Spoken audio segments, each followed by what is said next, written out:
বিসমিল্লাহির রহমানির রহিম। Welcome to Badsha Sulaiman fan page. অনেকে তো অনেক কিছু নিয়ে ভবিষ্যৎবাণী করে, আজকে আমি একটা ভবিষ্যৎবাণী করে যাচ্ছি। আমি অনেক কিছু নিয়ে ঘাটাঘাটি করে যতটুকু ফিল করতেছি, বাংলাদেশে যদি আগামীতে কোনো ইলেকশন হয়, এর আগে 100টি রাজনৈতিক দল নিবন্ধিত হবে।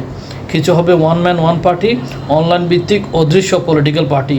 তারা শুধু পার্সেন্টেজ প্রকাশের স্বার্থে one man one party media প্রকাশ হবে, আর তাদের মাঠেতে কোনো কর্মসূচি থাকবে না।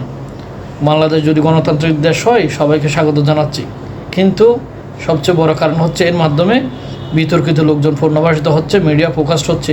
এই বিশেষ করে ডেস্টিনি গ্রুপের এই বাটপার হাজার হাজার কোটি টাকা বাংলাদেশের গরিব দুঃখী মানুষ থেকে মেরে গিয়ে বেশ কয়েক বছর কারাগারে ছিল, ওখান থেকে বের হয়ে উনি এখন ফেরস্ত হয়ে গেছে। আর এটাই বাংলাদেশ। আমি জানি না, কারাগার থেকে বের হলে সবাই দেখে ফেরস্ত হয়ে যায়, অতীত ইতিহাস বলে যায়। This is our Bangladesh.